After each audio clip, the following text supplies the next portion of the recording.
Keluaran 26 ayat 1 sampai 27, 37.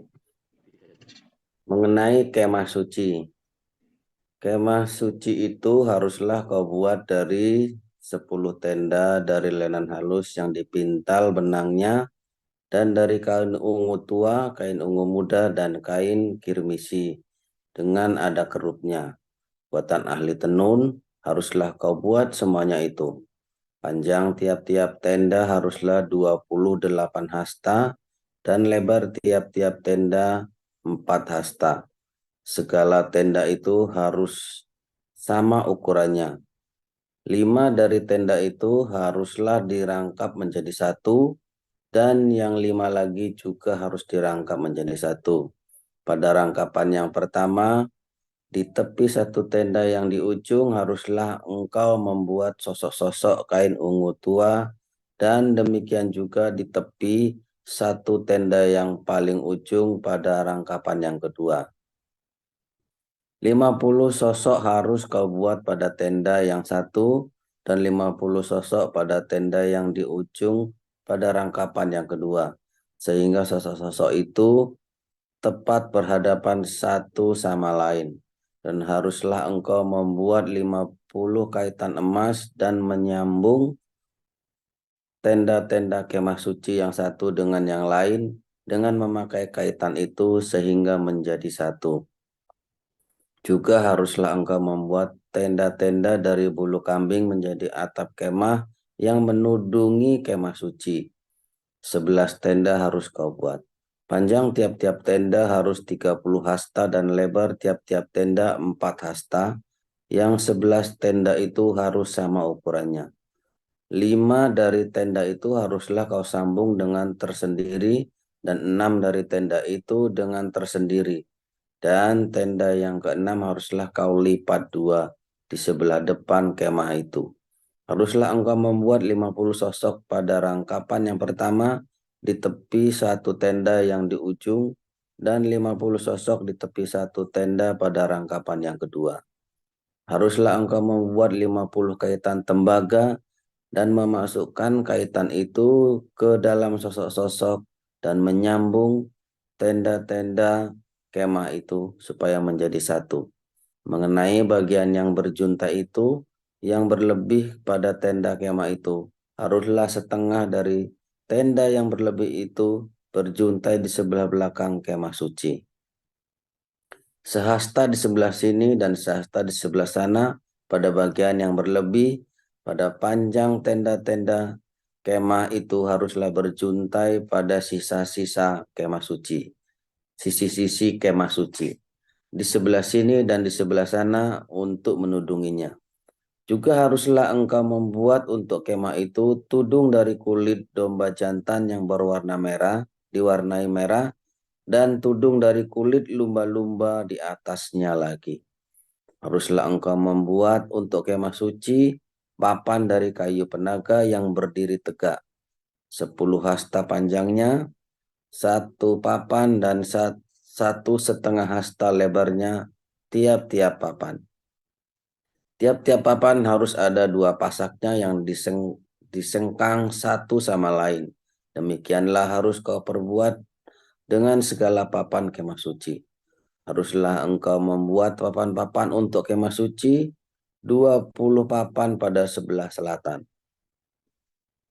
Dan haruslah kau buat 40 alas perak di bawah kedua 10 papan itu, 2 alas di bawah satu papan untuk kedua pasaknya, dan seterusnya 2 alas di bawah setiap papan untuk kedua pasaknya.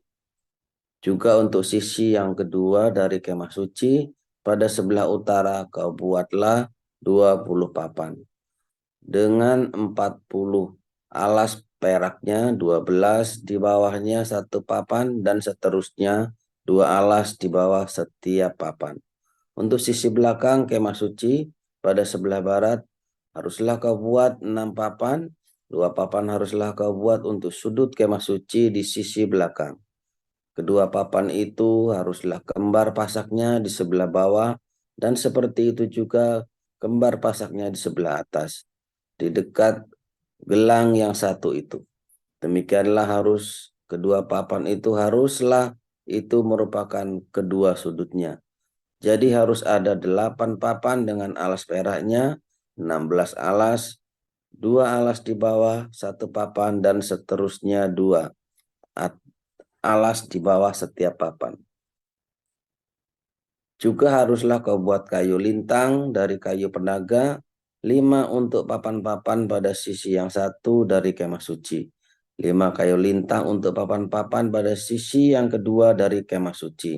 Dan 5 kayu lintang untuk papan-papan pada sisi kemah suci yang merupakan sisi belakangnya pada sebelah barat. Dan kayu lintang yang di tengah-tengah papan itu haruslah melintang terus dari ujung ke ujung. Papan-papan itu haruslah kau salut dengan emas, gelang-gelang itu haruslah kau buat dari emas sebagai tempat memasukkan kayu-kayu lintang itu. Dan kayu-kayu lintang itu haruslah kau salut dengan emas. Kemudian haruslah kau dirikan kemah suci sesuai dengan rancangan yang telah ditujukan kepadamu di atas gunung itu. Haruslah kau buat tabir dari kain ungu tua dan kain ungu muda, kain kirmisi dan lenan halus yang dipintal benangnya. Haruslah dibuat dengan ada kerupnya buatan ahli tenun. Haruslah engkau menggantungkannya pada 4 tiang dari kayu penaga yang disalut dengan emas, dengan ada kaitannya dari emas, berdasarkan 4 alas perak. Haruslah tabir itu kau gantungkan pada kaitan penyambung tenda itu, dan haruslah kau bawa tabut hukum ke sana, ke belakang tabir itu, sehingga tabir itu menjadi pemisah bagimu antara tempat kudus dan tempat maha kudus. Tutup pendamaian itu haruslah kau letakkan di atas tabut hukum di dalam tempat maha kudus. Meja itu haruslah kau taruh di depan tabir itu, dan kendil itu berhadapan dengan meja itu pada sisi selatan dari kemah suci, dan meja itu haruslah kau tempatkan pada sisi utara. Juga haruslah kau buat tirai untuk pintu kemah itu dari kain ungu tua, kain ungu muda, kain kirmisi, dan lenan halus yang dipintal benangnya, tenunan yang berwarna-warna. Haruslah kau buat 5 tiang dari kayu penaga untuk tirai itu, dan kau salutlah itu dengan emas, dengan ada kaitannya dari emas. Dan untuk itu haruslah kau tuang 5 alas dari tembaga. 1 Korintus 6 ayat 1 sampai dengan 20. Apakah ada seorang di antara kamu yang jika berselisih dengan orang lain berani mencari keadilan pada orang-orang yang tidak benar dan bukan pada orang-orang kudus? Atau tidak tahukah kamu bahwa orang-orang kudus akan menghakimi dunia? Jika penghakiman dunia berada dalam tangan kamu, tidakkah kamu sanggup untuk mengurus perkara-perkara yang tidak berarti? Tidak tahukah kamu bahwa kita akan menghakimi malaikat-malaikat? Jadi, apalagi perkara-perkara biasa dalam hidup kita sehari-hari. Sekalipun demikian, jika kamu harus mengurus perkara-perkara biasa, kamu menyerahkan urusan itu kepada mereka yang tidak berarti dalam jemaat. Hal ini kukatakan untuk memalukan kamu. Tidak adakah seorang di antara kamu yang berhikmat yang dapat mengurus perkara-perkara dari saudara-saudaranya? Adakah saudara yang satu mencari keadilan terhadap saudara yang lain, dan justru pada orang-orang yang tidak percaya? Adanya saja perkara di antara kamu yang seorang terhadap yang lain telah merupakan kekalahan bagi kamu. Mengapa kamu tidak lebih suka menderita ketidakadilan? Mengapakah kamu tidak lebih suka dirugikan? Tetapi kamu sendiri melakukan ketidakadilan, dan kamu sendiri mendatangkan kerugian. Dan hal itu kamu buat terhadap saudara-saudaramu. Atau tidak tahukah kamu bahwa orang-orang yang tidak adil tidak akan mendapat bagian dalam kerajaan Allah? Janganlah sesat. Orang cabul, penyembah berhala, orang berzina, banci, orang pemburit, pencuri, orang kikir, pemabuk, pemfitnah, dan penipu tidak akan mendapat bagian dalam kerajaan Allah. Dan beberapa orang di antara kamu demikianlah dahulu. Tetapi kamu telah memberi dirimu disucikan, kamu telah dikuduskan, kamu telah dibenarkan dalam nama Tuhan Yesus Kristus dan dalam roh Allah kita. Segala sesuatu halal bagiku, tetapi bukan semuanya berguna.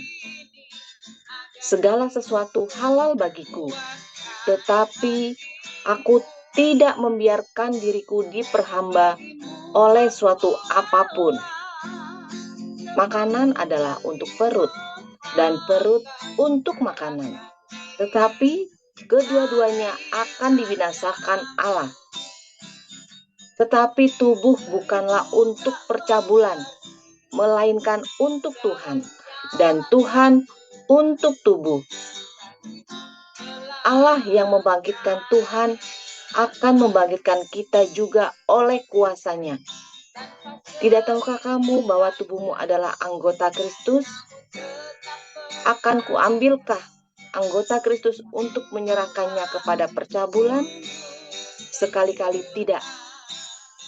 Atau tidak tahukah kamu bahwa siapa yang mengikat dirinya pada perempuan cabul menjadi satu tubuh dengan dia? Sebab demikianlah kata Nas, keduanya akan menjadi satu daging. Tetapi siapa yang mengikatkan dirinya pada Tuhan menjadi satu roh dengan dia. Jauhkanlah dirimu dari percabulan. Setiap dosa lain yang dilakukan manusia terjadi di luar dirinya. Tetapi orang yang melakukan percabulan berdosa terhadap dirinya sendiri.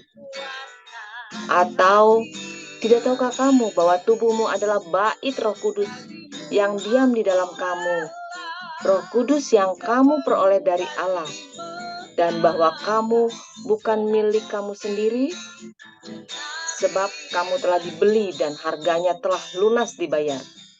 Karena itu, muliakanlah Allah dengan tubuhmu. Haleluya, firman Tuhan selalu baru setiap hari ketika kita menanti-nantikan Tuhan dengan pengharapan yang penuh cinta dari surga.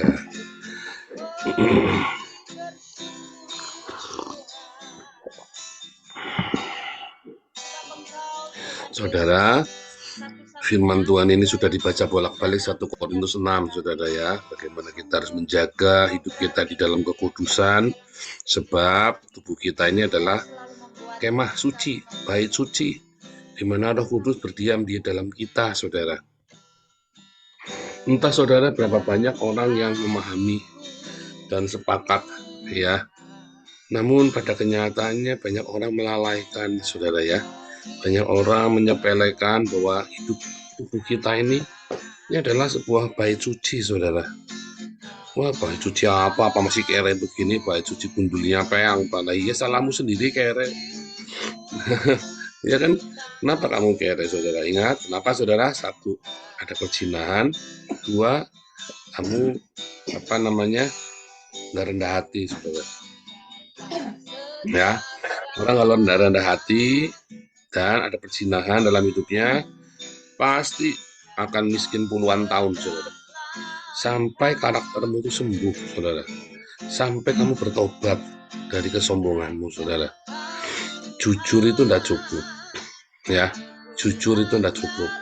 Saudara, kalau tubuhmu ini adalah bait suci dan Roh Allah berdiam di dalammu, maka Tuhan yang di dalammu itu, Roh yang di dalammu itu tidak akan membuat kamu kekurangan, saudara. Tidak mungkin.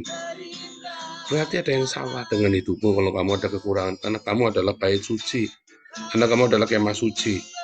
Ada yang salah, saudara. Saya tidak suruh kamu bersolek, saya tidak suruh kamu berhias, itu juga salah. Perhiasan yang benar adalah perhiasan rohani ya. Hati yang murni, hati yang suci, hati yang tulus. Bukan bersolek-solek pakai emas, pakai lilin-lilin rambutnya, putih pakai jambul-jambul, bukan begitu saudara ya. Tetapi perhiasan yang benar adalah perhiasan yang dari hak batin yang suci, yang murni saudara, yang kudus. Namun juga tentu saja kamu tidak akan kekurangan karena kamu adalah bait suci di mana ada roh Allah, di situ ada berkat saudara. Jadi ada yang salah, mungkin roh Allah tidak ada di dalam kamu. Ya, roh Allah. Saudara, saya ingat suatu ketika bait suci ini kan di dalam bajunya ada tabut perjanjian. Lalu tabut perjanjian ini buat besok aja saudara ya, buat besok dibawa sama Daud di rumahnya Obed-Edom. Rumahnya Obed-Edom diberkati langsung gara-gara tabut perjanjian besoknya saudara ya. Besok kita bicara tentang ini. Cuma kita lagi cerita tentang kemah suci saudara. Nah, berarti kemah tabut perjanjian nggak ada di dalam kamu. Ya, tabut perjanjian itu hukum Tuhannya tidak ada di dalam kamu. Makanya tidak ada berkat di situ, saudara. Karena di mana ada kemah suci berada, disitulah ada berkat sediakan. Dan hidupmu akan menjadi berkat bagi orang banyak. Maka dari itu orang-orang yang hari ini kamu hidup di dalam kesakitan, ya, sehingga Anda nggak bisa ngapa-ngapain hidupnya, ada orang sakit bisa tetap jadi berkat, saudara. Banyak orang sakitnya cuma sedikit tapi sampai nggak bisa ngapa-ngapain. Aneh ya, saudara ya. Ada orang sakit hidupnya sudah invalid tapi bisa jadi berkat, saudara. Invalid tapi jadi berkat. Ada orang sakitnya sedikit nggak bisa ngapa-ngapain, malah ada orang yang sehat bikin susah orang lain. Repot, saudara. Kenapa bisa begitu? Nah, itu tadi karena prinsip bait suci. Ya, karena tubuhmu bukan bait suci. Ada orang yang sakit tapi karena tubuhnya dianggap sebagai bait suci. Tubuhnya selalu menjadi berkat bagi bangsa-bangsa, menjadi rumah doa bagi bangsa-bangsa, saudara. Iya kan? Kita ini adalah rumah doa, di mana ada berkat yang disalurkan melalui hidup kita. Masalahnya, apakah kamu jaga hidupmu di dalam kesucian, saudara? Kedua, apakah kamu hidup di dalam perhiasan rohani yang benar, yaitu hati yang murni, hati yang suci, hati yang rendah hati, saudara. Nah, kalau kamu mengerti bahwa tubuhmu adalah bait suci, dan kamu diam, kamu tahu, kamu menghidupinya, kamu meremakan itu dalam hidupmu sehari-hari, saudara, nggak mungkin kamu akan hidup dalam kekurangan, nggak mungkin kamu hidup di dalam kesakitan, nggak mungkin kamu hidup di dalam yang ketidakbenaran, saudara. Mulai sekarang coba hidupin, ya. Coba kamu yang istrimu atau suamimu sakit, mungkin tiap hari, kalau namanya kemah suci, bait suci, ya tiap hari ada firman Tuhan di sana, selalu ada logos.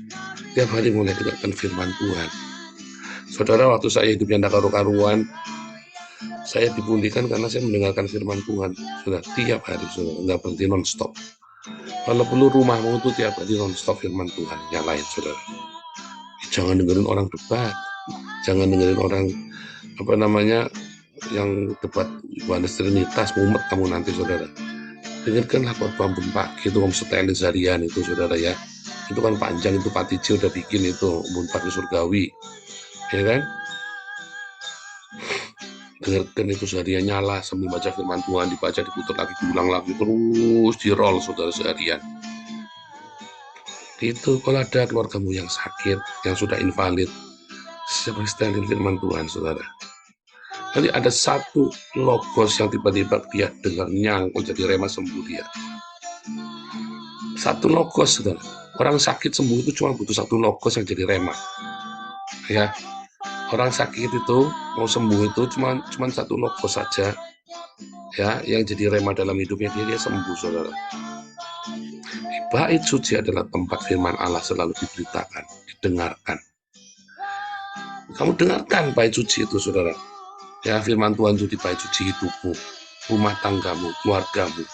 Selalu, daripada kamu tiap hari anakmu ngurusi bokep, diajari untuk baca firman Tuhan. Anakmu lagi, kamu di mana, ngapain? Dan diri terus, suruh keluar. Baca firman Tuhan sudah belum? Itu, saudara.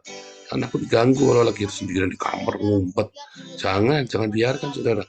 Kamu nggak tahu dia lagi ngapain. Habis waktunya nanti tiba-tiba bunuh diri, pusing kamu saudara. Ya, tanya dia udah baca firman Tuhan belum. Gitu saudara, tanyain. Ya, diajak ngomong, diajak cerita, ada kasih, ada penghiburan, ada pengampunan. Bait suci itu ada pengampunan di sana kan, tempat orang diampuni dosanya. Nah, hidupmu aja nggak mau ngampuni kok, penuh dendam, bagaimana mau bait suci? Hidupmu aja penuh dengan kemarahan, bagaimana mau ada bait suci? Iya kan? Jadi, karena kita ini hidup kita adalah bait suci, saudara. Anda menghidupi itu, ya hidupilah ini bahwa tubuhmu adalah bait suci. Dan ketika bangunan bait suci berkumpul, yaitu rumah tanggamu, itulah bangunan bait suci, saudara. Iya kan? Maka di situ ada pengampunan, ada kasih karunia, ada damai sejahtera, ada kasih yang mengalir keluar dari rumah tanggamu, saudara. Saudara mulai amatin, ya, bikin jurnal tiap hari, diamatin, catat. Aku udah bikin apa hari ini, udah memberkati tetanggaku, bahkan aku udah menjadi berkat buat lingkunganku.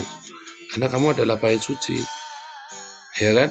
Coba deh amatin, mulai kamu tiap hari mulai catat, mulai tiap hari mulai amatin. Kita mah tiap hari gitu ya, kita rute mana ya hari ini ya. Makanya kita di mobil dulu selalu ada susu, ya, selalu ada susu ultra milk, apa Frisian flag itu loh, yang dibagi susu kotak itu loh. Kita selalu bagi-bagi. Di dalam selalu ada permen coklat. Kadang-kadang kalau kita lagi diberkati, kita beli silver clean, saudara ya, kita bagi-bagi itu anak-anak jalanan ya. Wah, mewah sekali tuh dikasih silver clean, anak-anak itu senang, saudara. Kurang gizi, lemes, dikasih makan coklat, saudara. Senang mereka, ya. Begitu, apakah hidupku sudah jadi bait suci, di mana ada persediaan makanan di sana selalu ada. Ya, ada diakonia tiap hari di sana.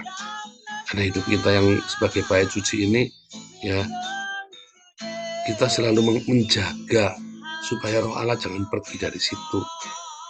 Supaya roh Allah selalu berdiam di sana, memberkati. Ya.